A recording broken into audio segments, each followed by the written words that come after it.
네, 4번 문제 보겠습니다. 직업의 자유, 15조에 규정된 내용인데요. 직업의 개념과 직업의 자유의 제한의 한계인 단계이론 이런 것들이 이제 주요한 출제입니다.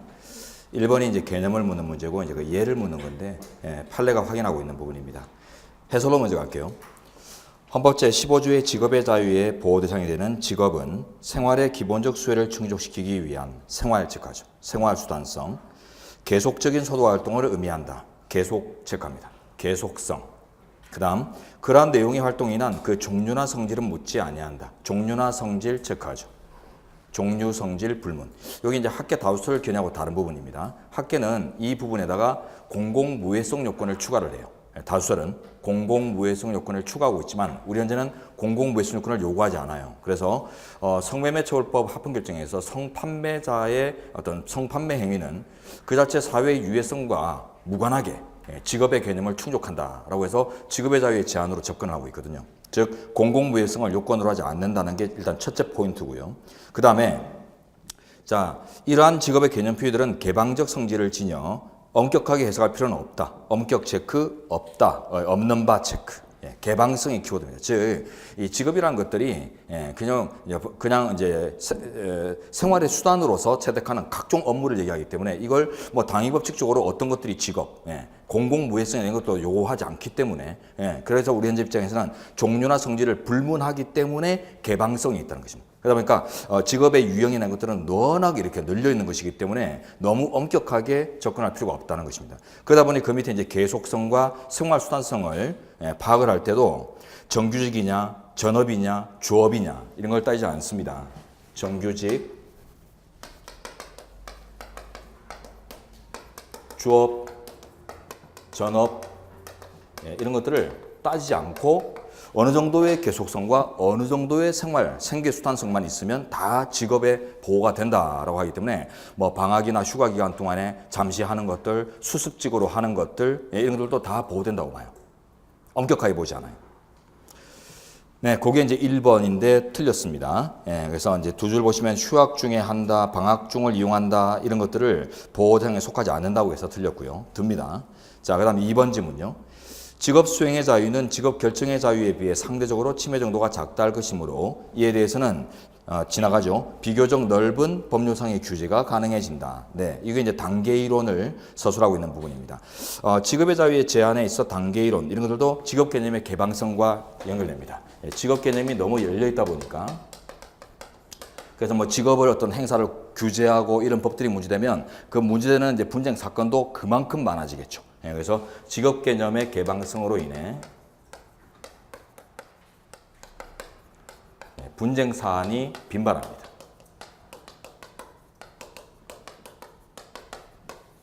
그러다 보니 특수법칙이 형성됐어요. 과잉금지 원칙에 일반적으로 기본권 제한에 이제 한계법리로서 과잉금지 원칙이 소통되는데 우리 헌법 37조 예양이 있거든요. 비례의 원칙 내지는 과잉금지 원칙.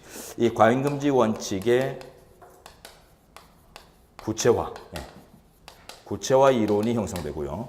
사건이 워낙 많다 보니까 보다 구체화된 이론이 형성됐다는 거예요. 그게 바로 단계이론입니다. 단계이론. 단계이론은 과잉금지 원칙 그 자체예요. 근데 그걸 더 이제 구체화시킨 내용이거든요. 그래서 침해의 정도가 커질수록 심사의 강도, 즉 과잉금지의 적용 강도도 강해질 수밖에 없다. 이 이론을 접목한 것입니다. 그래서 뭐 직업의 결정은 자유로우나 이제 구체로 수행하는 방법을 제한하는 것들은 제한의 요소가 약하거든요. 그러니 이제 과잉금지를 좀 느슨하게 적용해요. 그러나 직업의 결정 단계 자체를 규제하는 입법이다. 이런 것들을 이제 삼을 때는 이제 제한의 정도나 침해 정도가 커지기 때문에 상대적으로 이제 그 심사 밀도, 즉 비례 원칙이나 과잉금지 원칙을 적용할 때도 아주 엄밀하게 적용을 해요. 그걸 보여주는 게 2번 지문입니다. 자, 이제 3번. 소주 판매업자에게 자도 소주 구입을 강제하는 자도 소주 구입 명령 제도는 위헌 나왔습니다. 그래서 맨 뒤에 보시면 침해하지 않는다. 뭐 결론 묻는 문제네요. 그래서 논거 같은 거 하실 필요 없고요. 자도 소주 구입 강제는 위헌이다. 자, 이게 이제 주요한 논거가 뭐냐면 자도 소주 구입 강제 제도가 도입된 취지가 진로 소주의 전국적 독과점화를 방지하기 위한 것입니다. 지금 참 있을 옛날에 그 진로가 대기업 소주죠. 그러다 보니까 그 중소기업들이 운영하는 지역주들을 다 잡아먹어요. 그러다 보니 이거 전국적 독과점화를 대기업의 독과점을 방지하자 해가지고 자도에서 생산되는 소주를 자도 판매업자들이 50% 이상 구입을 강제당했어요. 근데 이게 그건 뭐냐면 전국적 독과점화 방지를 위해서 지역적 독과점을 초래하는 결과입니다. 전국적 독과점 방지 위해 지역적 독과점 초래. 이건 독과점의 방식으로 대응하는 것들은 유효 경쟁 수단이 아니다. 경쟁을 원칙으로 한 방법이 아니기 때문에 잘못되었다 해서 위헌 나왔죠.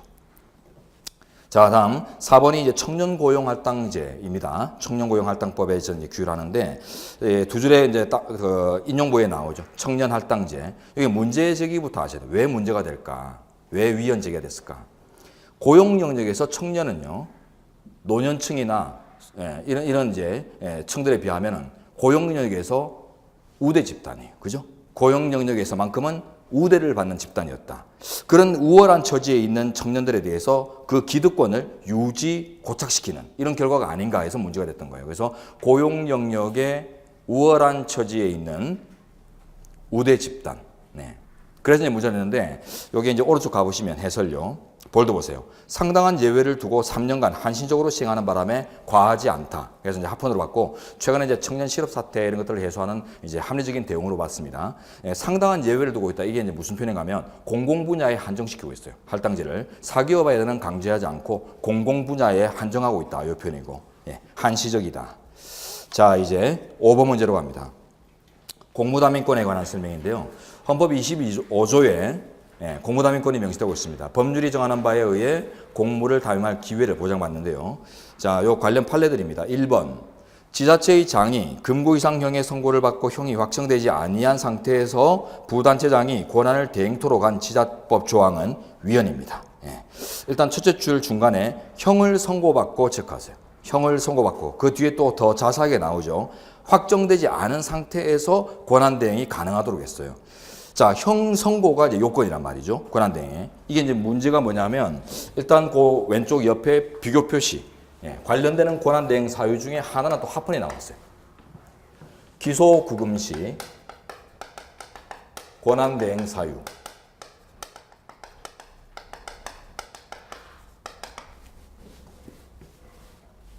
조항이라고 할까요? 조항에 대해서는 합헌 결정이 나왔어요. 그 이유가 이 구금을 요건으로 하거든요. 대행의 요건으로 구금, 갇히는 거죠. 옥에. 그러다 보니까 옥 안에서 단체장이 권한 대행을 하지 않는다면 옥 안에서 결제하고 보고받고 이런 것들을 다 해야 돼요. 그러다 보니까 옥 중에서 결제를 하는 것들은 현행법에 따르면 효율이 저하됩니다. 면접 시간이 10분이 기준이에요. 10분. 10분 내에 보고하고 결제를 받는다 이런 것들이 사실상 불가능하다고 생각하기 때문에 권한 대행의 필요성이 상정된다는 거죠.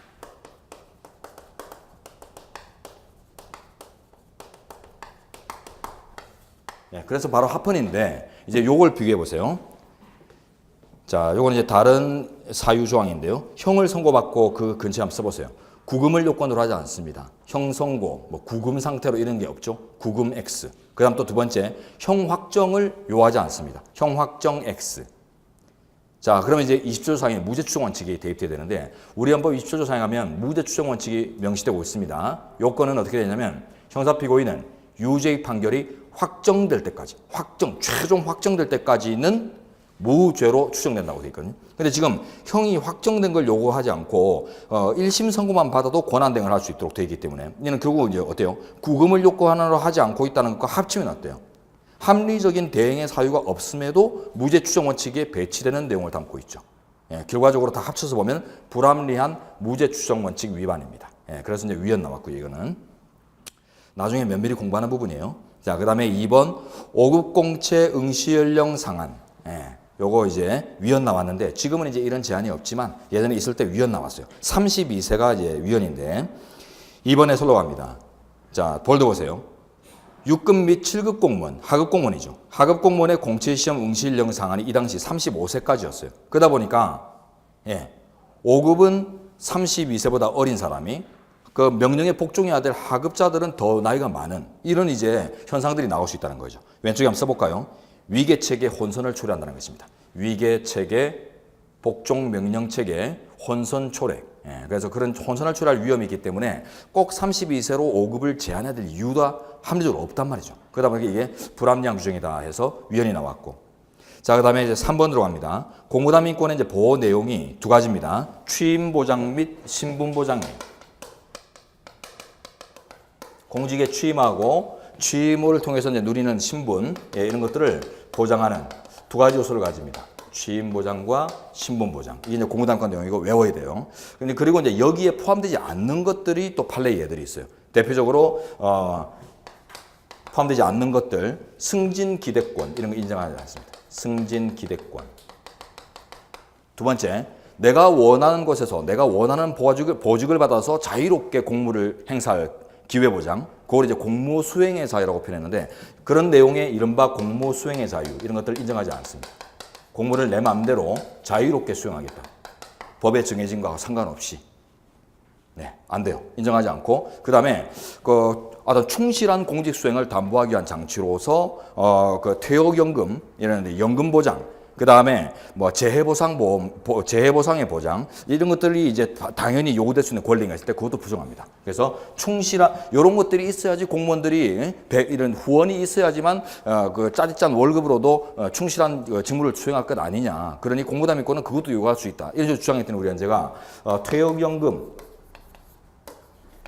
내지는 재해보상, 보장권 이런 것들은 요 내용에 포섭되지 않다고 봤어요. 예, 요게 결국 포섭되지 않는 거예요. 취임할 기회를 보장하고 취임한 그 직역에서 신분을 공고히 보장받고 이런 내용이지 뭐 승진이 원활해야 된다 뭐 이런 것들은 취임 보장과 신분 보장 그 요소하고는 거리가 멀거든요. 그래서 요 내용에 위에 동그라미 친 내용에 포함되지 않는 내용들을 우리 현재가 확인해낸 것입니다. 자, 이제 지문 보시면 앞쪽은 잘 나갔어요. 두 가지를 들었는데 두 줄 보십시오. 그래서 자, 승진 시험의 응시 제한이나 이를 통한 승진 기회 보장 등이 포함된다. 승진 기대권은 포함되지 않는다고 봤어요. 두 가지 내용에 포섭되지 않습니다. 네, 그 다음에 이제 4번은 그냥 개념이네요. 넘길게요. 자, 그리고 이제 오른쪽으로 가세요. 6번. 이제 사명권에 관한 설명인데, 사명권은 헌법 제79조의 대통령의 권한으로 규정되어 있습니다. 사면은 한자인데, 나중에 기초 법개념 할 때 볼 텐데, 용서할 사자에 면할 면자예요. 그래서 이제 처벌을 받았지만 용서해주는 대통령이 그러다 보니까 이제 법원의 재판권에 대한 이제 예외다 뭐 이런 의미로서 이제 아주 이제 엄중하게 접근해야 되는데 어떤 헌법으로 또 기원하고요. 1번 지문 같은 것들이 여러분들이 응대하기 어려워요. 이런 걸 어느 정도 수준까지 내가 암기를 하고 있어야 되는가 할 수 있는데 여러분 이제 5급 공채 시험을 기준으로 한다면은 두루뭉실 알고 있으면 돼요. 두루뭉실. 자, 일반에 대한 감형, 일반 감형. 특별한 규정이 없는 한 형 자체가 변경되지만 형 자체가 깎여버려요. 선고형이 깎여버리는데 특정한 자에 대한 감형, 이 특별 감형이라고 하는데 이거는 개인을 지목합니다. 개인을 지목해서 이루어지기 때문에 특별 감형이라고 하는데 요거는 형 집행만 경감돼요. 형 집행만 경감되지 선고된 그 형 선고 자체가 법원의 판단 자체가 축소되지는 않아요. 10년형을 받았으면 10년형은 법적 법률관계로서 유하게 유지되고 다만 그 10년형을 다 살지 않고 주관에 나오게 해주는 형 집행, 구체적인 집행만 면제해주는 효과거든요. 자, 이걸 이제 어떻게 구분하냐면 사면의 대상이나 효력 등 적용 범위가 일반화되고 있는가 개별화되고 있는가 이런 구분만 하고 있으면 돼요. 그래서 일반 감형은 그 근처에다가 사면의 적용 대상이나 적용 범위나 효력 대상이라고 할까요? 사면의 대상이나 효력 등, 즉 적용 범위가 사면의 적용 범위가 일반화되는 것들을 앞에 다 일반을 붙여요. 일반 감형, 일반 사면, 일반 복권, 일반자가 붙는 것들이 이런 적용 범위가 다 일반화되는 것들이거든요. 그러다 보니까 효과도 그만큼 커져요. 근데 반대로 이제 앞에 특별이란 말이 붙는 것들, 특별 감형, 특별 복권, 특별 사면 이런 것들은 특정한 자를 지정해서 이루어지거나 특정한 범주 내에서만 가능하도록 되기 때문에 사면의 대상 효력 등 적용 범위가 개별화됩니다.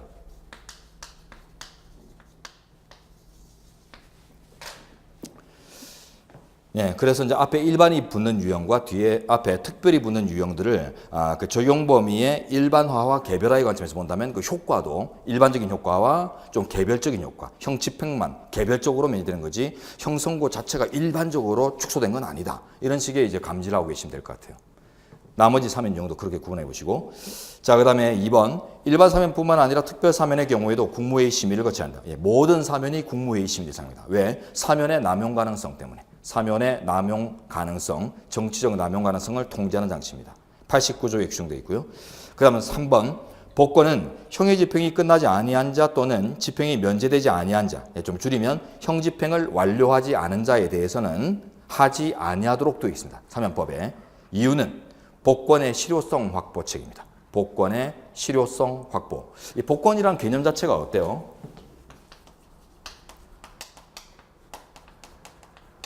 이 복권이란 것이 권리나 권한을 포괄하는 이제 권익, 권익의 원상회복 조치죠.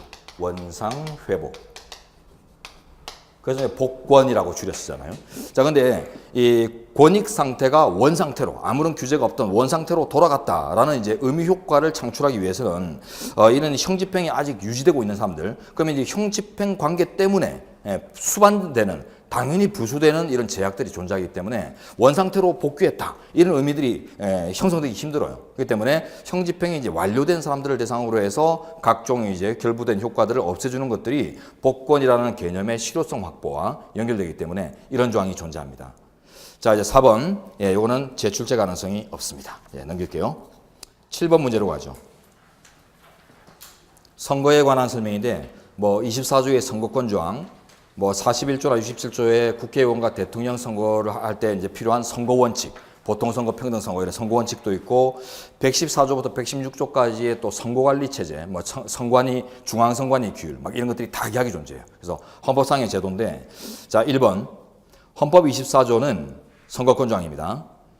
법률이 정하는 바에 의하여 선거권을 가진다 이렇게 명시하고 있거든요. 그래서 어느 정도 입법 형성권, 즉 법률 위임을 주고 있는데 이 법률 위임이 입법자의 포괄적인 개념 설정권을 얘기하는 것은 아니다라고 보는 것이 판례입니다. 자, 그래서 두 줄 보세요. 이것은 국민의 선거권이 법률이 정하는 바에 따라 인정될 수 있다는 포괄적 입법권 유보하에 있음을 의미하는 것이 아니다라고 해야 됩니다. 틀렸어요. 포괄적 체크하시고, 유보라는 용어는 머무를 유자에 보존할 보자입니다.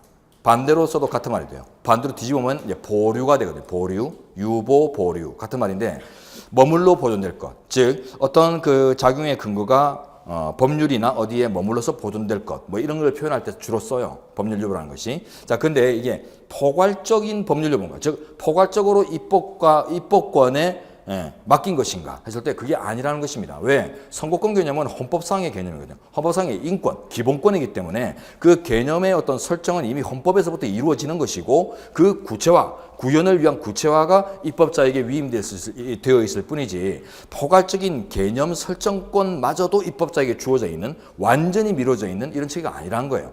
포괄적인 입법권 유보다 이런 의미는 다른 말로 하면 법률상 권리에 불과하다 이런 표현들과 연결되거든요. 헌법상 기본권이에요. 그렇기 때문에 이런 표현들을 쓰면 안 되고 이런 논리를 인정하지 않습니다. 자, 이제 2번은 그 장애인 보호책이 선거 과정에 있다라는 것이고 안 보겠습니다. 자, 그 다음에 3번으로 가죠. 선거일 현재 선거범으로서 100만 이상의 벌금형의 선고를 받고 형이 확정된 후 일정 기간 또 형집행유예 선고를 받고 그 형이 확정된 후 일정 기간을 경과하지 아니한 사람은 선거권이 없다. 기간이나 액수나 이런 걸 오지로 물을 수는 없어요. 그럼 변별력이 없는 부분이기 때문에 오지 포인트가 아니에요. 출제 포인트가 아니고 지금 첫 줄 맨 앞에 선거범으로서 선거범 체크합니다. 자, 선거범죄자로서 선거 참여가 규제받는, 즉 선거권이 제한되는 규정이 있는데 이 조항은 헌재에서 합헌결정 나왔어요. 합헌결정 나와서 유지되고 있는 조항입니다. 위에 쓰세요. 선거범 위에 합헌. 이제 비교되는 게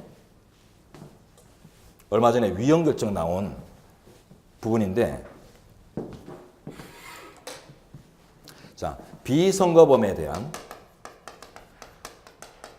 선거범이 아닌 선거범죄 유형 말고 교통사범까지 포함해서 일반 범죄들이죠. 자, 이런 비선거범에 대한 일률적 선거권이나 피선거권을 제한하는 조항에 대해서 우리 헌재가 위헌결정 내렸어요. 자, 근데 위헌의 취지가 또 나눠집니다. 집행유예를 받은 자에 대한 부분과 집행유예자 외에 이제 실제 깜빵에 가거나 하는 수형자, 실제 수형자를 나눠서 집행유예자는 사회활동이 보장되고 있죠. 그 말은 다른 말로 수형자와 비교하면은 갇혀야 되는 사람과 비교한다면은 그 사회적 책임성이나 비난성 같은 것들이 상대적으로 약하다는 것입니다. 그래서 이제 비교법적으로 검토해 보니까 세계 어느 나라도 집행유예자들의 선거권을 제한하는 나라가 없어요. 없어서 요거는 단순 위헌 결정을 내렸어요. 단순위원. 아예 싸그리 이 조항을 없애버렸어요. 그러나 수용자, 이거는 책임성이 상대적으로 강하죠. 비난성이 상대적으로 많이 부여되기 때문에 이런 사람들은 이제 조금 규제할 필요가 있는데 너무 일률적이에요. 너무 막연하게 규율하기 때문에 그래서 이제 어떤 범죄 유형을 좀 한정을 시킨다든가 형벌의 수준을 좀 이렇게 상정을 한다든가 이런 이제 실질 고려가 필요하다고 생각하고 유지 필요성을 상정했습니다. 그래서 단순 유형이 아니라 헌법 불합치 결정이라는 변형 결정을 선택하는데 뭐 결정 유형, 특히 변형 결정 이런 것들은 이제 공부 과정에서 여러분들이 학습하는 부분인데 이 변형 결정들은 주로 뭐 단순하게 합헌이다. 단순하게 위헌이다. 이런 이제 단순한 형태의 결정 말고 헌법 불합치, 뭐 한정위헌, 한정합헌 뭐 이런 변형된 형태의 주문들이 존재하거든요. 주문의 문구 때문에 구분되는 것들인데 이런 이제 변형 결정들은 그 취지가 공통된 게 있어요. 공통된 취지가 뭐냐면 제도의 근간은 유지될 필요가 있다는 뜻을 담고 있어요. 제도 존속을 인정합니다.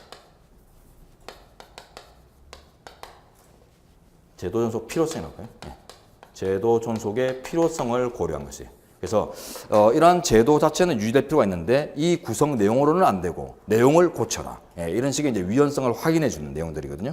자, 그래서 취지가 다르다. 이게 이제 워낙 유명한 판례다 보니까 이거는 무조건 막 달달 외워야 되는 판례거든요. 그러다 보니까 요걸 놓칠 수 있어요. 그래서 요번에는 요번 시험에서는 3번 지문 선거법 부분은 합헌이다. 요거는 그 선거권 제한에 필요한 합리적인 필요성을 갖추고 있다. 선거 자체와 결부되는 비난성을 가지고 있기 때문에 이런 집단들은 좀 일률적으로 제한돼도 괜찮다라고 봅니다. 자, 그 다음 4번으로 가죠. 요거는 또 두 문자로 외우는 건데 뭐 여러분 몰라도 됩니다. 지금은 아시는 분들 뭐 개의 등 오거라 해서 두 문자에 짜는 부분이에요. 그래서 지방선거에서는 계속하여 2개월 이상 주민등록이 되어 있는 사람들만 피선거권 자격이 주어지고 대통령 선거는 오거라, 즉 오거 5년 이상 국내 거주 이걸 요구하거든요. 또 궁금해 하시니까 한번 보여는 드리죠.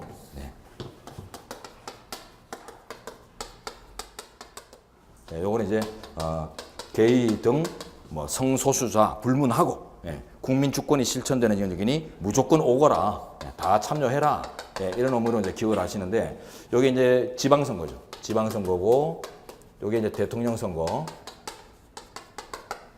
계속 2개월 이상 주민등록이 되어 있어야 돼요. 그런데 대통령은 5년 통산 5년입니다. 총 합쳐서 5년만 나오면지 계속 5년을 요구하잖아요. 통산 5년으로서 거주 요건만 갖추면 돼요. 국내 거주. 주민등록 요구하지 않습니다. 이게 다 조금씩 다르기 때문에 이렇게 외워놔야 돼요. 개의 등도 구분 없이 오거라. 국민주권 실현, 선거. 자, 그걸 이제 전제로 해서 첫째 줄에 이제 오거 이런 것들이 나오는데 하나 더 중요한 게 있어요. 보다 더 중요한 게 첫째 줄 중간에 40세 이상 이런 거 있죠. 헌법 조문 문제가 나올 수 있습니다.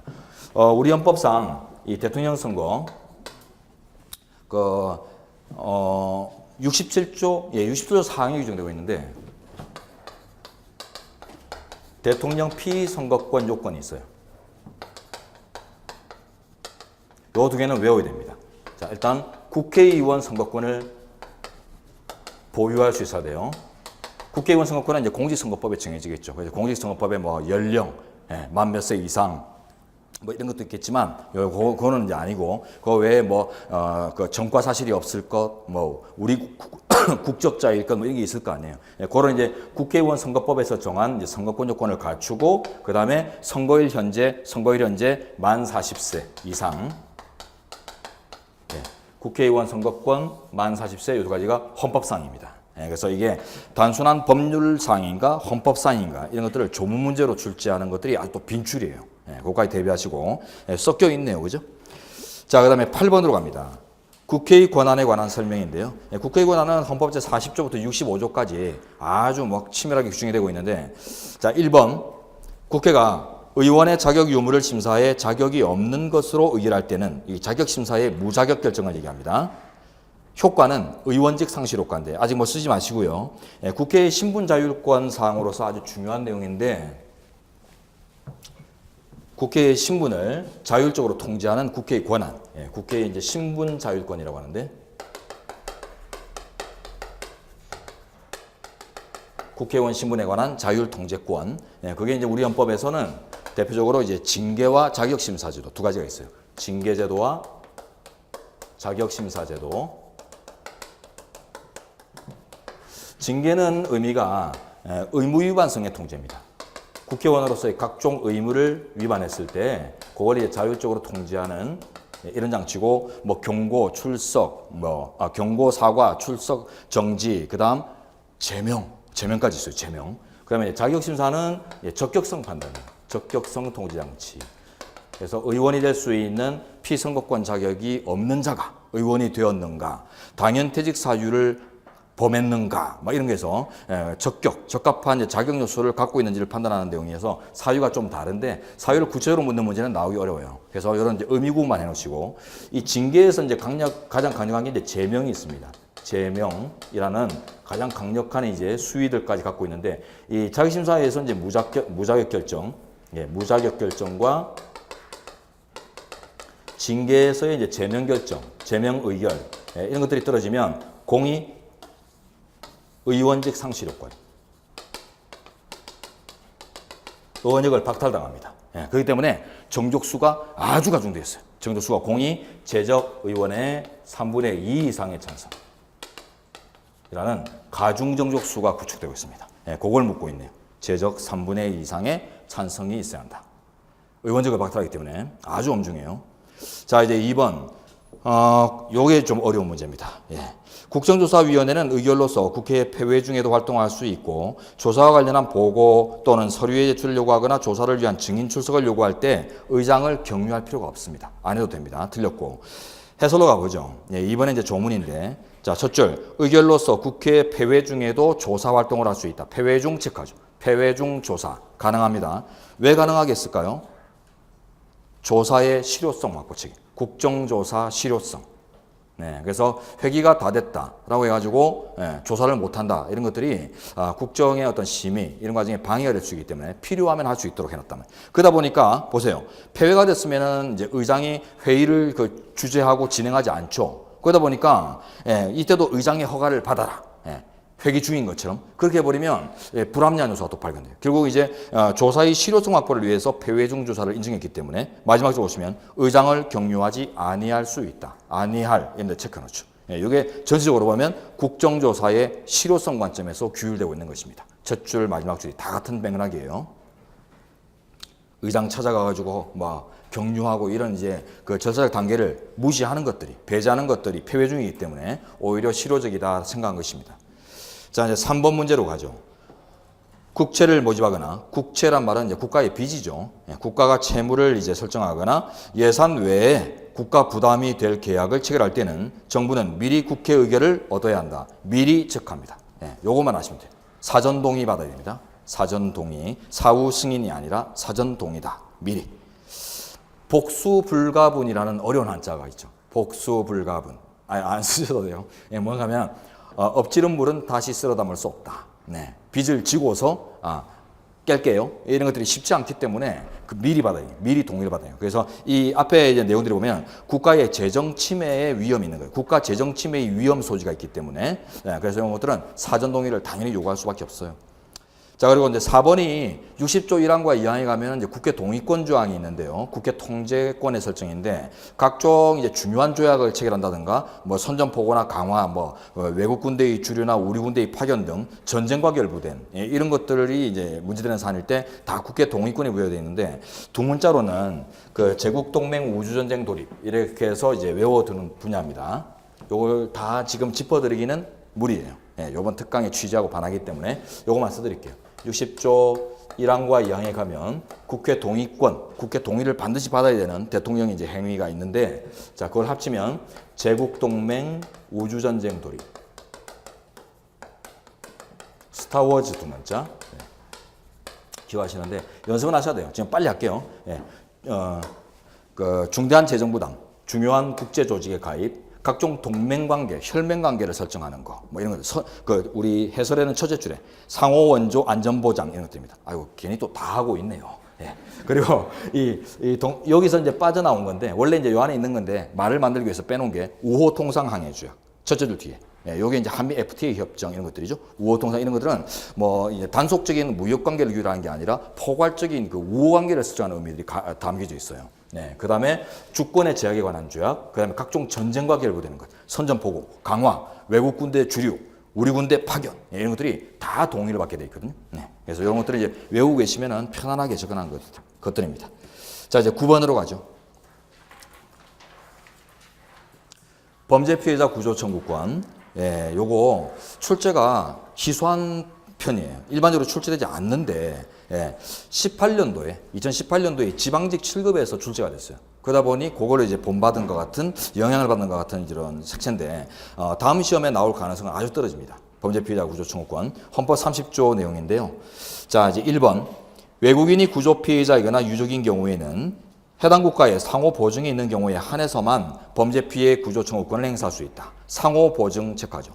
상호주의, 협조주의라고 하고 반대말이 이제 평등주의의 반대말이죠. 그래서 평등주의가 아니라 상호 보증주의, 즉 니네가 보장하는 만큼 우리도 보장할게. 국제사회에서 보장되는 수준만큼 우리도 보장할게. 이런 이제 상호관계를 대응시키는 이런 이제 원칙들도 있는데 주로 보면 각종 그 손해나 손실을 전부하는 제도나 이 범죄 피해자 구조처럼 각종 구조제도 이런 것들에 보면 이 상호보증주의가 고려됩니다. 자, 근제 쓰세요. 각종 손해나 손실의 전보제도, 국가배상 청구권, 뭐 형사보상 청구 이런 돈으로 이렇게 보전해 주는 것들, 그죠? 예, 각종 전보나 각종 구조제도 이런 것들이 다 국가 재원을 통해서 이루어지는 거예요. 국가의 재정을 통해서. 그러다 보니까 세금을 내는 국민이 아니면 일반적으로 함부로 막 쓰기 힘든 이런 이제 측면들이 있기 때문에 상호주의가 고려됩니다. 외국인에 대해서 고려되는데 결론은 차이 납니다. 자, 이런 것들을 다음은 이제 법을 보시면 이제 국가배상법, 국배법, 그 다음에 지금 다루고 있는 범죄 피해자 구조 청구권을 이제 내용으로 한 게 범죄 피해자 보호법이라는 게 있어요. 보호법. 네, 여기서는 상호주의가 명시되고 있어요.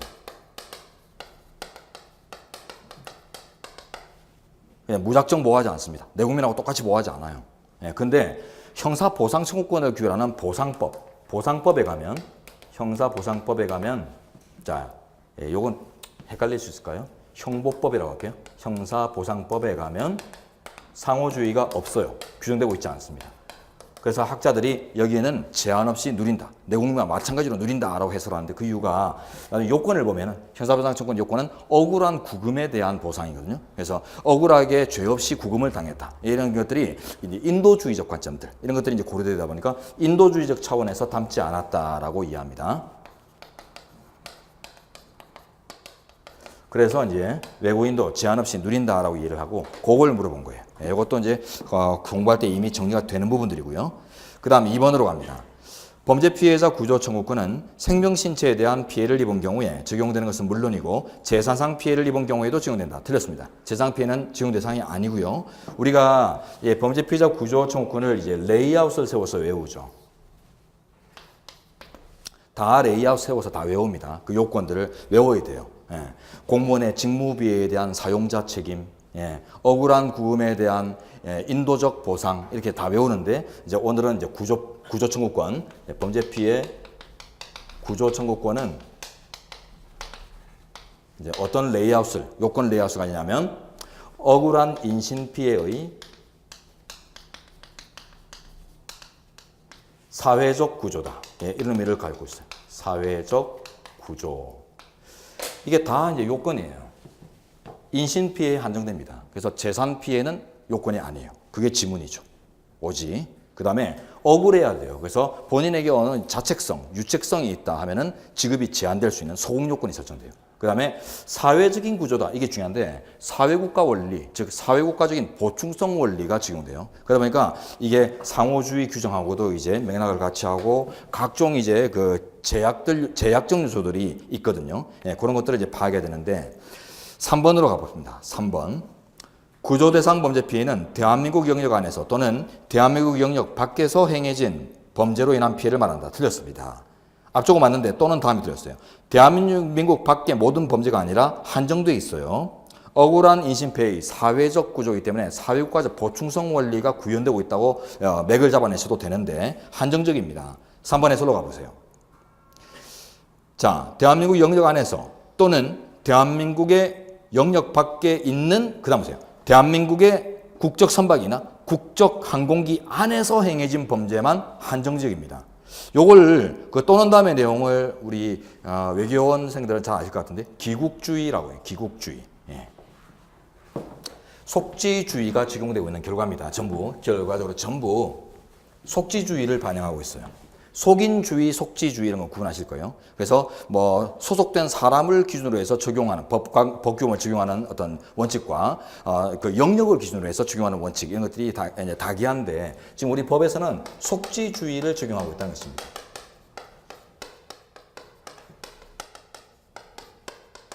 이 기국주의는 뭐냐면 속지주의의 특수한 유형입니다. 특수한 유형, 속지주의의 특수한 유형으로서 이 깃발 기자 있죠. 깃발할 때 기자. 그래서 이게 국제법 원칙인데 그 국적 국가의 깃발을 선박이나 공해상에 공해상에 떠 있는 영해에 있지 않는 그런 것들을 규율하기 위한 법칙인데요. 그래서 공해상의 선박이나 항공기에 대해서는 그 국적기를 달게 하고 그 국적기 그 깃발이 의미하는 그 국적 국가의 배타적 관할권을 부여하는 국제법 원칙이에요. 공해상, 선박 등에 대해서 자, 국적 국가의 배타적 관할권을 설정하는 국제법의 원칙을 얘기하는데요. 국적 국가 이걸 이제 표현하는 게 기국이란 표현입니다. 기국. 그래서 그 나라의 깃발을 달아요. 우리나라에 적을 두고 있는 선박이면 공해에 떠 있더라도 태극기를 달아야 돼요. 태극기 달고 그 태극기를 갖고 있는 나라의 관할권이 미치도록 하는 인정하는 이런 이제 분쟁 해결의 원칙이에요. 이게 넓은 의미로서는 속지주의거든요.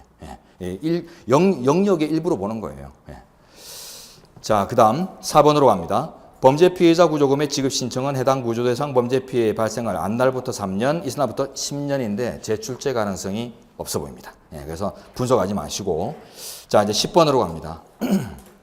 정당해산 심판제도 헌법 8조 사항에 규정되고 있습니다. 8조 사항이 강제해산 제도인데 그 의미가 비민주적 정당 이념의 방어 장치죠. 레이아웃. 항상 레이아웃이 중요해요. 레이아웃이 친숙해져야 그 요건 사항들을 가지고서 해석론들을 이렇게 인식하고 연상할 수 있기 때문에 레이아웃을 모르고 그냥 그 구체적 결과적인 해석론들만 여러분들이 막 정리하고 있는 경우가 있는데 이게 정당해산의 요건이야 탄핵의 요건이야 뭐 이런 거 헷갈리는 경우들도 많이 나와요 학생들이. 그래서 레이아웃을 잘 잡고 계시는데 자 비민주적 정당 이념의 방어 장치가 위헌정당 강제해산 제도입니다. 자, 일단 정당의 의미, 기성정당, 이념의 징표들, 목적이나 활동이라고 돼요. 목적이나 활동, 기성의 정당, 목적 또는 활동. 이걸 이제 이념을 추측할 수 있는 징표들이죠. 자, 그 다음에 그게 비민주적으로 행사돼야 돼요. 그래서 우리 헌법에 가면 민주적 기본질서 위배라고 되어 있어요. 자, 그때 이제 방어되는데요. 통제돼야 되는데 이게 이제 방어적 민주주의 이념이 구현된 결과다라고 이해하죠. 그리고 그건 나중에 이제 모르시면 나중에 기본 강의 때 이제 설명하시면 돼요. 그다음에 이제 방어 이제 장치의 가동 효과가 각종 청산 효과죠. 그래서 물적인 기반의 청산과 인적인 기반의 청산 효과들. 물적 청산이 이제 명칭이나 재산, 강령 이런 것들을 이제 해소시킨 이런 내용들을 담고 이적 청산이 이제 국회의 원칙의 상실 이런 이제 인적 구성원들의 청산을 내용으로 삼고 있고 이번 지문에 다 나왔습니다. 자 2번으로 가죠. 1번부터 보세요. 1번은 이제 해상결정 정족수인데 이것도 두 문자입니다.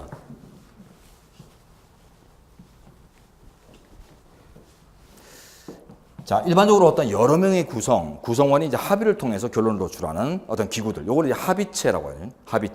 합의를 통해서 결정을 짓는 기구들을 합의체라고 하는데 헌법재판소가 구인의 재판관으로 구성되기 때문에 합의체죠. 이 합의체에서 결정을 내리는 정족수는 별도의 특별 규정이 없으면은 전체 과반수다. 합의체 과반수로 인식합니다. 자, 그래서 합의체의 정족수는 결정 정족수는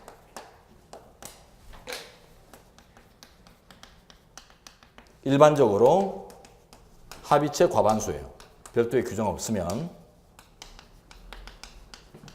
자, 근데 이제 특별 규정이 있는 게 있습니다. 그게 6탄 정변 위인이라고 해서 두 문자로 외우는 것인데 6인 정족수를 요구하는 경우가 있어요.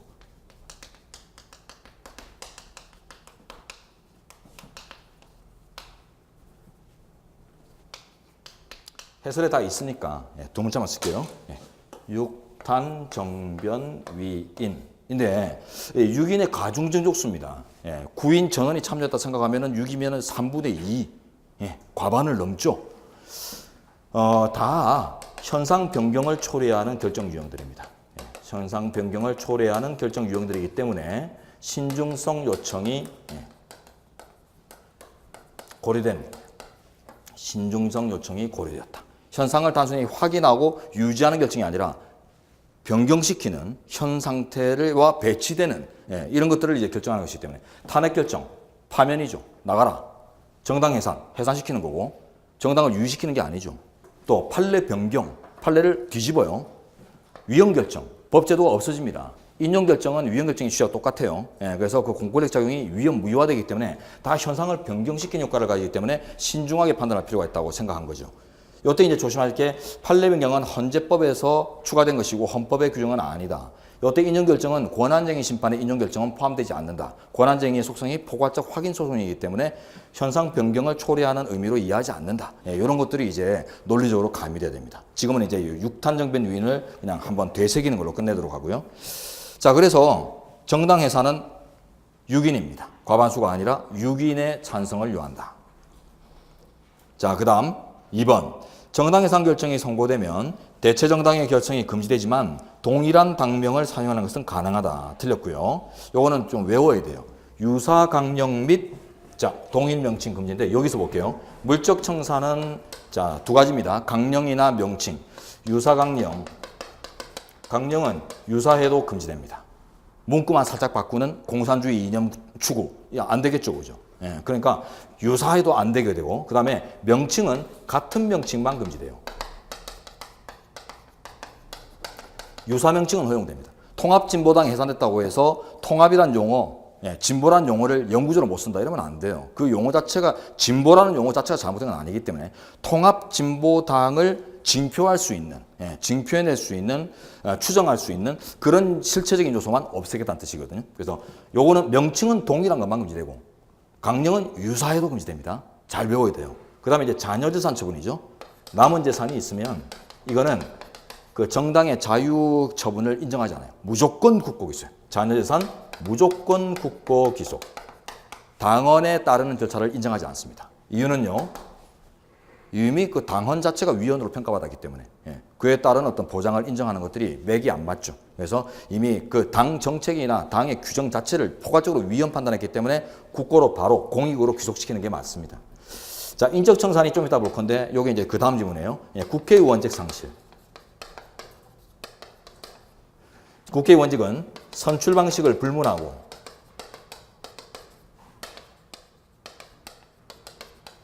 상실된다는 게 우리 판례입니다. 조심할 게 선출 방식을 안 따져요. 그 지역구 비례대표 안 따지고 싸그리 없어져야 되며 국회의원에 한정했어요. 우리 현재가 지방의원직의 상실 효과는 선언하지 않았습니다. 그래서 요것들은 이제 기억하시고 지문으로 가보죠. 자, 3번. 헌재의 결정으로 정당이 해산될 경우에 정당의 기속성이 강한 비례대표 의원은 의원직을 상실하지만 국민이 직접 선출한 지역구 의원은 상실하지 않는다. 틀렸어요. 선출 방식을 불문하고 국회의원은 모두 사라져야 된다. 그게 그 실효성 확보다라고 생각을 했어요. 자, 이제 4번.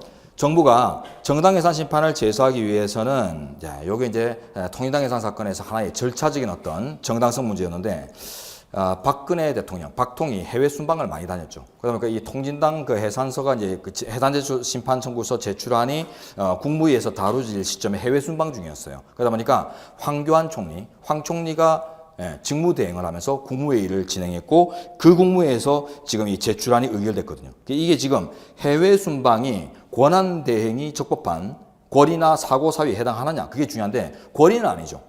그죠? 해외에 순방한다는 게 권리라는 개념은 권리는 그 직을 유지할 수 없는 사정들 얘기하기 때문에 그건 아니고 그럼 이제 사고에 해당하느냐 했을 때 논란이 있었어요. 학계 논란이 있었는데 이 사례에서 우리 헌재가 사고로 인정했습니다. 볼드 보시면 대통령이 해외 순방 중인 경우, 해외 순방 직화주, 일시적으로 직무를 수행할 수 없는 경우로서 사고 사유에 해당한다. 사고 체크합니다. 권한대행의 요건을 갖춘다는 거죠. 그 다음에 이제 국무회의 규정감 내려가면요. 대통령령인 이제 국무회의 규정에 가면 국무회의에 제출된 의안은 긴급한 의안이 아닌 한, 이거 줄거볼까요? 긴급한 의안이 아닌 한 차관회의 심의를 거치도록 합니다. 이거는 이제 헌법 규정은 아니고 법에서 좀 더 통제를 공정하게 하기 위해서, 공정하고 객관적으로 운영하기 위해서 차관회의 제도를 도입을 했는데 요건이요. 긴급한 의안이 아니면 원칙적으로입니다. 그러면 예외가 있네요. 긴급한 경우면 차관회의를 안 거쳐도 돼요. 예. 그래서 지금 이 사안이 긴급한 사안인가를 따져봐야 하는데 이 사안이 지금 차관회의를 안 거친 사안이었거든요. 그 바로 밑에 보시면 볼드. 피청구인 소속 국회의원 등이 연루된 내란 관련 사건이 발생. 체크해볼까요? 내란 사건이 발생. 심각한 헌법 침해 상황이다 이 말입니다. 심각한 헌법 침해 상황이기 때문에 자, 이런 상황에서 제출된 피청구인 해산심판 청구에 대한 의안이 긴급한 의안에 해당한다고 봐서 차관회의를 배제한 것이 명백히 잘못했다 볼 수 없다. 예, 긴급한 체크해놓으세요. 긴급성 요건을 갖춘다는 것입니다. 그래서 적법하게 봐왔고 실제 판단을 들어가서 해산을 시켰어요. 근데 이런 것들은 여러분들이 역으로도 유추가 가능하죠. 결론이. 통진당을 해산시킨 실체적인 판단이 나왔다는 말은 적법 요건을 충족했기 때문에 실제 판단을 들어간 거 아니겠어요. 그러니까 절차적인 면에서 하자가 없었다 이런 것들을 좀 이제 아주 논리적인 건 아니지만 여러분들이 유추해 볼 수 있는 테크닉입니다. 테크닉. 자, 이제 11번으로 가죠.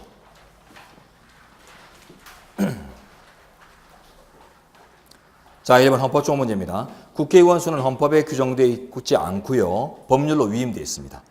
200명 이상 하한제를 도입했어요. 200명 이상 하한제 도입. 이렇게 외우고 계셔야 됩니다. 그래서 200명 이상으로 한다라는 하한만 규정을 했지 구체적인 수를 명정하지 않았다.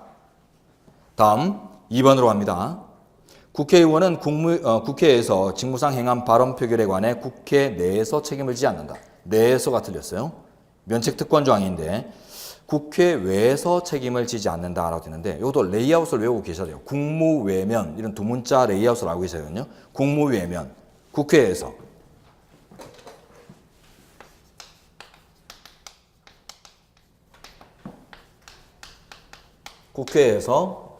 직무상 행한 발언과 표결에 관해서 국회 외에서 책임을 면한다. 책임을 지지 않는다. 이렇게 규정되어 있거든요. 예. 국무외면. 자, 됐습니다. 그 다음 3번. 각종 의무를 얘기하는데 청렴 의무 이런 것들 해설을 가면 다 나오는데 네 가지 헌법상에 직접 명시된 의무들을 외우셔야 돼요. 그래서 법률에서 비로소 규정되는 거하고 헌법에 직접 명시된 것들은 취급이 다르기 때문에 자, 헌법상 의무는 네 가지. 청국 이직. 예. 헌법상 의무입니다.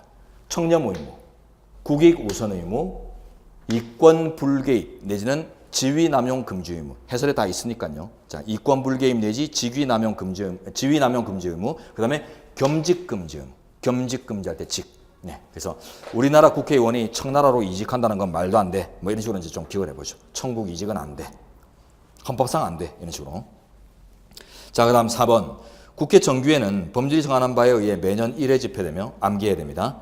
자, 임시회는 다기하게 운영되죠. 근데 그때 개회를 요구하기 위한 조건들이 있어요. 요구 정도수가 있는데 이런 것들이 너무 무분별한 어떤 개최 요구 이런 것들을 좀 방지하기 위해서 의미 있는 이제 회의 진행을 위해서 갖춰야 될 요구 조건들이 있는데 일반적으로 국회의 회의를 혹은 국회 의사를 요구하는 정족수는 4분의 1입니다.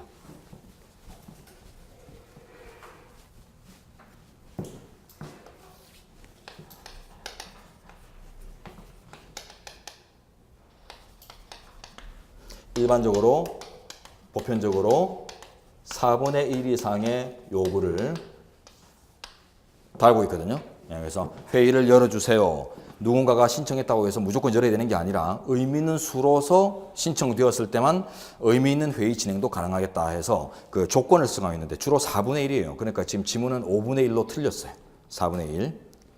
자, 그리고 이제 여러분은 4번의 마지막 줄에 요구에다가 체크 넣습니다. 요구 단계에서 마저 정족수가 있다는 것입니다.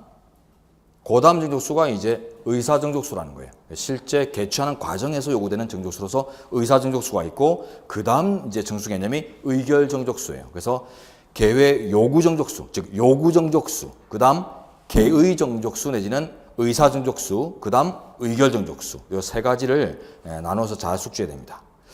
다음 이제 12번 국무회의인데요. 88조부터 이제 93조까지. 자, 이제 들어가 보시면 1번 안 보겠습니다. 그리고 4번도 안 봅니다. 자, 2번 보세요. 국유재산 처분의 기본계획은 국무회의 심의를 거쳐야 한다. 예, 이런 것들이 조금 어려울 수 있어요. 명문 조항 자체가 아니거든요. 해설로 가보시면, 자, 1호 규정인데, 필수심의상 1호 규정. 국정의 기본계획과 정부의 일반 정책은 반드시 국무회의 심의를 요하도록 되어 있습니다. 자, 국정의 기본계획, 그리고 정부의 일반 정책. 어떤 의미로 설정되어 있을까? 의미가 있어요. 자, 보십시오. 국무회의는 기본적으로 대통령 보좌역이다 이렇게 생각할 수 있죠. 대통령을 보좌하고 견제하고 이런 보좌와 통제 의미를 다 가지는 내부 기구인데 그러다 보니까 이제 대통령이 하는 일들을 보좌하고 통제하고 이런 것들이 주됩니다. 그 사항들도 보면 그러다 보니까 지금 국정의 기본계획 대통령의 이제 기능 대통령은 지위가 두 가지입니다. 국가원수로서의 지위가 있어요. 자, 그다음에 우리 헌법상 정부의 일반 정책 행정부 수반의 또 지위가 보장되고 우리 헌법에 정부 수반. 그래서 국가 원수이자 정부 수반인 대통령의 근본적인 정책 사안들. 이런 것들은 통제 없이 남용되다 보면은 국가의 근간이 흔들릴 위험이 있기 때문에 통제를 달아놓은 거예요. 그런 이제 그 내용이 이제 볼드 다시 보세요. 국정의 기본 계획 이게 국가 원수의 기능에 대응한 것입니다. 그다음에 정부의 일반 정책 이게 행정부 수반의 지위에 대응한 내용이에요. 그다음에 그 일반 정책이다, 기본 계획이다 이런 이제 기본 일반 이런 표현들이 근본적인 베이스 정책이라는 뜻입니다. 그러니 자 이런 거는 국가의 근간을 보호하기 위해서 통제가 필요한 것이고 이제 2번에 지문으로 하죠. 국유재산 처분의 기본 계획은 앞에 거는 명문 규정이 아니죠. 기본 계획이라는데 포인트를 잡아내야 됩니다. 아, 국정의 기본 계획이구나. 1호다. 이렇게요. 각종 국정의 기본이 포인트가 된 거죠. 지문에서는. 자, 이제 3번으로 갑니다. 국무회의와 국민경제자문회의는 헌법상 그 설치를 명문으로 규정하고 있는 필수적인 헌법기관이다. 경제자문회의, 국민경제자문회의는 임의적 기구예요. 국무회의는 필수기인데 경제자문회의는 임의적 기구. 자문기관 중에 필수인 거는 딱 하나입니다. 국가안전보장회의 하나만 필수적인 자문기관이에요. 필수자문기관은 국가안보회의가 유일합니다. 필수자문기관 국가안보회의 유일. 자, 이제 13번으로 가세요. 아주 쉬운 문제죠. 물론 논리가 전제될 때 헌법에서 명시적으로 규칙재정권을 부여하고 있는 기관만을 모두 고른 거 되는데 니은 감사원만 빼시면 됩니다. 감사원은 헌법에 독립기관으로서의 자율입법권이 없어요. 자, 규칙재정권 질문에 문제의 규칙재정권 체크해보죠. 이건 다른 의미론으로 전하면 자율입법권이라는 것이거든요. 자율적으로 규범을 만들 수 있는, 규범을 정립할 수 있는 권한, 자율입법권. 이게 독립기구의 속성입니다. 그래서 이게 다른 말로 하면 독립기구성이 헌법에 직접 명시된 것과 그렇지 않은 걸 구분하라. 이 문제거든요. 정리. 일반적으로 헌법에 명시되는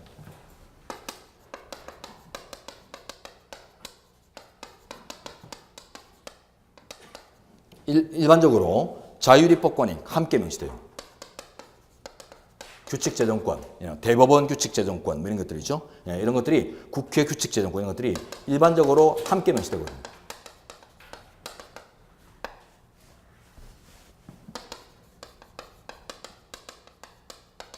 왜냐하면 이 자율입법권, 이 자율이란 말이 독립이란 뜻이거든요. 독립입법권, 독립기구의 속성입니다. 내포된 속성이에요. 그렇기 때문에 독립기구로 보장된다라는 의미는 결국 자율입법권이 함께 있다. 이런 것들이기 때문에 헌법에서 이제 독립기구로서 뭐 법원, 국회, 지방자치단체, 뭐 중앙선관위, 뭐 대법원 이런 것들을 정할 때 다 이제 같이 명정을 하고 있어요. 그런데 감사원만큼은 헌법에 근거가 있으면서도 이런 이제 자율입법권, 독립기구 규정이 없어요. 그래서 감사원은 아주 특수한 규율인데 어떻게 되냐면, 자, 헌법상으로는 독립기구이지만, 죄송합니다. 대통령 소속기구로 돼 있어요. 대통령 소속기구로 규정되어 있지만, 감사원법에서 이제 이를 구체하는 과정에서 독립기구로 명시했어요. 그리고 독립기구의 속성상의 면모인 자율입법권, 즉 규칙제정권을 함께 제정합니다. 그래서 이 자율입법권 내지는 독립기구성, 이거는 법률에서 나오지 헌법에 규정되어 있잖아요. 헌법은 대통령 소속으로 규정하고 있어요. 예. 근데 이거는 이제 가능한 구조입니다. 왜? 우리 헌법이 이제 작용법과 그 조직법 이런 개념들이 구분되거든요. 그래서 어떤 각종 이제 국가 조직, 예. 있다 치면 이 조직을 이제 구성하는 과정에서 지켜야 될 구속적인 사항들을 담은 사항들을 강학적으로 학문적으로 분류할 때 조직규범이라고 해요.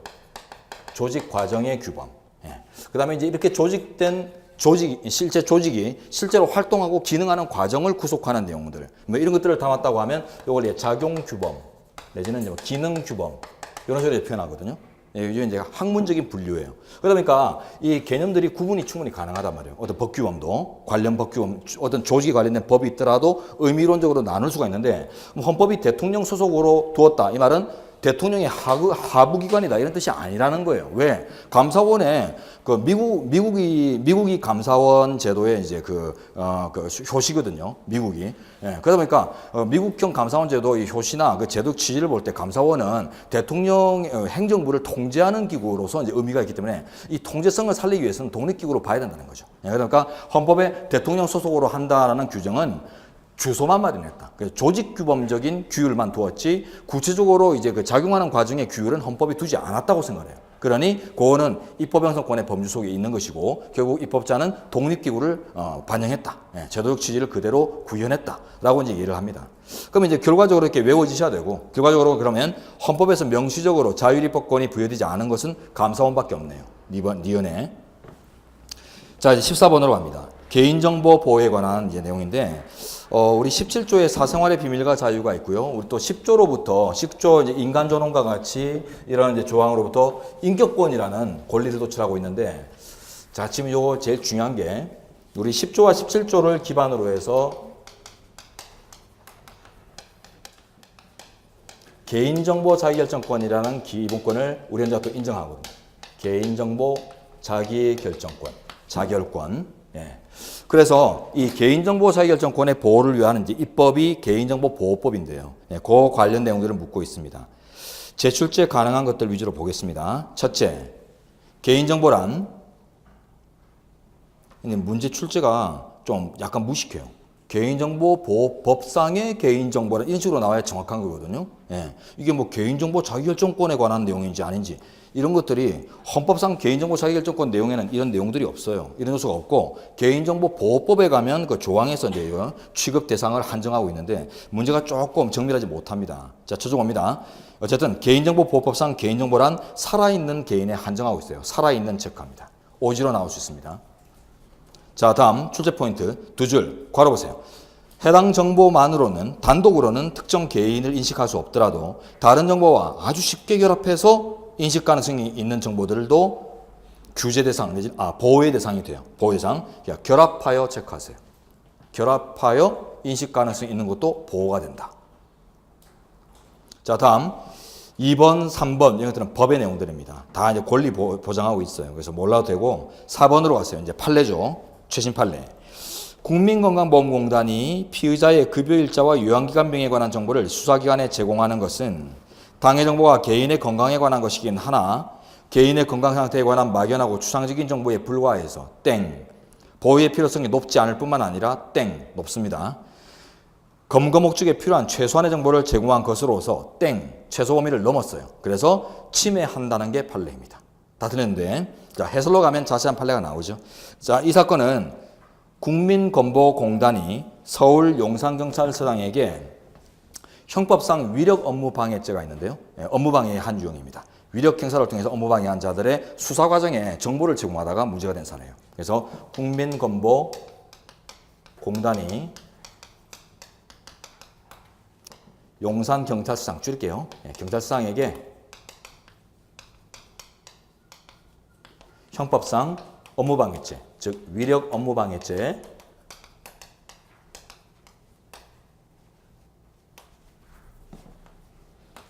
혐의자 요양급여를 제공했는데 수사 자료로 이제 제공한 것입니다. 자, 요게 이제 문제된 사례인데 잘 보세요.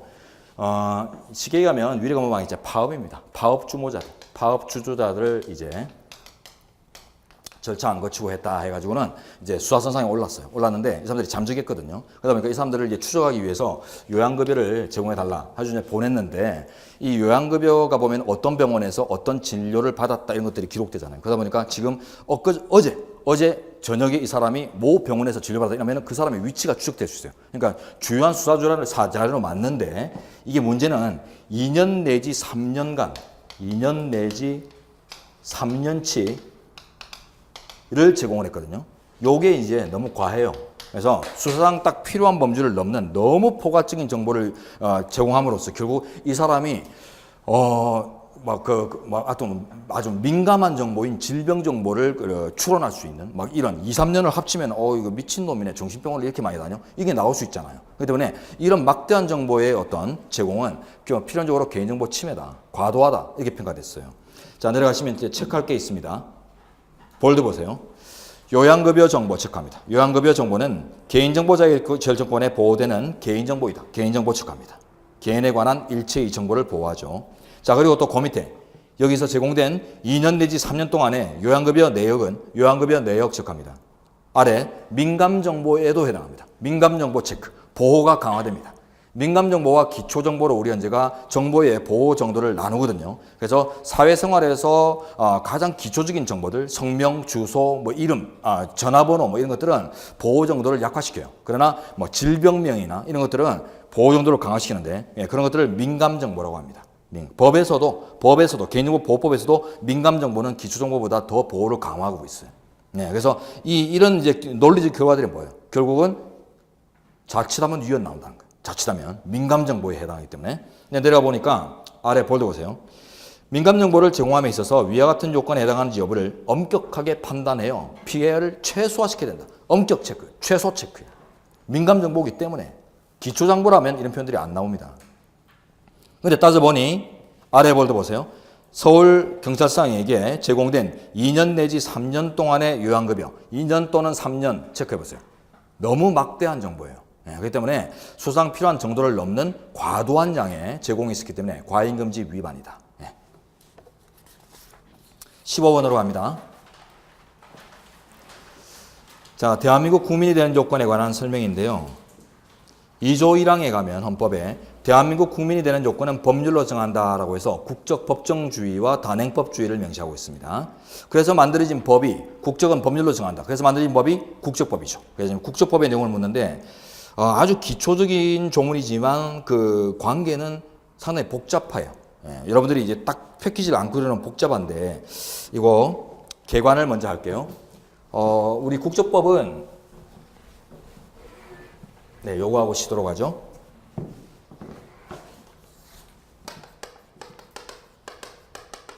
국적의 취득 상실에 관한 법이죠. 그래서 국적득상법이라고 하는데 국적의 이제 취득 관련해서 국적 취득 관련해서 이제 보자면 자, 선천적인 취득과 후천적인 취득 사유가 나눠집니다. 선천적 취득이 이제 출생 사실을 매개로 하는 취득의 과정을 얘기하고 이제 후천적인 취득이 그 외로서 인지, 귀화, 국적 회복, 수반 취득. 수반 취득은 이제 귀화나 국적 회복 과정에서 그 미성년의 자녀들이 이제 수반하는, 따라오는 뭐 이런 것들을 이제 규율하는 것들인데요. 요거 이제 두 문자로 이렇게 외우죠. 인기 회수 이렇게.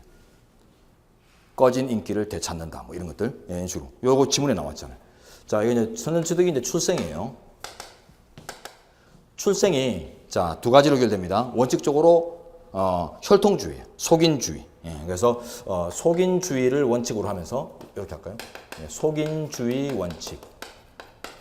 근데 이 속인주의가 옛날에는 아버지 계통의 혈통만 피만 따지던 시절에 이제 평등원칙 위반으로 위헌결정이 나오고 이제 부모 양계를 다 고려하는 내용으로 바뀌었거든요. 그래서 부모 양계에 기초한 혈통주의, 부모 양쪽의 계통을 아울러 고려하는 혈통주의를 이제 속인주의라고 합니다. 피를 가지고 따지는 게 원칙이에요.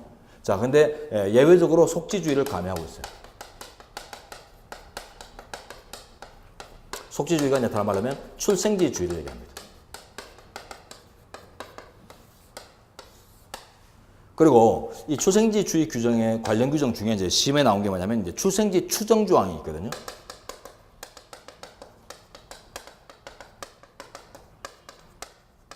자, 이게 또 중요해요. 이런 것들을 이제 체계를 가지고 오시는데 해설로 가보겠습니다. 1번 해설에 다 담겨져 있어요. 1번과 2번에. 자, 출생 당시에 부 또는 모가 대한민국 국민인자. 이게 지금 혈통주의입니다. 부모 양계를 다 고려하죠. 그리고 출생하기 전에, 이거는 몰라도 돼요. 이거는 이제 유복자 규정인데, 한 분이 돌아가셨으면, 사망 당시를 기준으로 하는 거. 자, 그 다음 두 줄 보세요. 두 줄이 이제 예외입니다. 부모가 모두 분명하지 아니한 경우나 모두 국적이 없는 경우에는 대한민국에서 출생한 자. 여기 죽었죠. 대한민국에서 출생지를 기준으로 하죠. 혈통이 아니라. 이게 출생지주의의 감입니다. 요건은 그 줄 맨 앞에 부모가 모두 체크하세요. 어떤 기준도 찾을 수 없다. 국적 부여를 위한 어떤 혈통 기준도 찾을 수 없을 때, 그때는 예외적으로 출생지를 가지고 국적 부여를 논합니다. 자, 근데 자, 2항으로 2번에 가보세요. 대한민국에서 발견된 기아는 버려진 아이죠. 기아는 대한민국에서 출생한 것으로 추정한다. 자, 우리 1번 해설 두 줄에 줄 걷죠. 거기서 이 2번 해설로 화살표를 내리세요. 화살표를 내리고 요걸 써주세요. 출생지 추정. 그래서 출생지주의에 관련된 이제 추정 조항이 또 하나 매개되고 있다. 그럼 이제 이게 지금 지문으로 다 포섭되어 있는 것입니다. 나중에 이제 확인해 보시고 3번 일단 보죠. 문제 3번 가시면 국적을 후천적으로 취득하는 방법으로 인지나 귀화 등이 있다. 이런 문제는 처음 봤습니다. 난생 처음. 다 제시하지도 않고 등이 있다 뭐 이렇게 하는 건데 요거는 이제 양념이죠. 그 다음에 4번 보세요. 부모 중 어느 한쪽이 국적이 없는 경우에 대한민국에서 출생한 자는 대한민국 국적을 취득한다. 출생지를 기준으로 할 때 요건이 뭐였어요? 모두예요. 모두 기준이 될 수 없을 때. 그렇지. 한쪽이라도 기준이 되면은 혈통에 따릅니다. 부모 혈통을 다 고려하기 때문에. 그죠? 자, 이제 16번은 휴식 후에 진행하죠.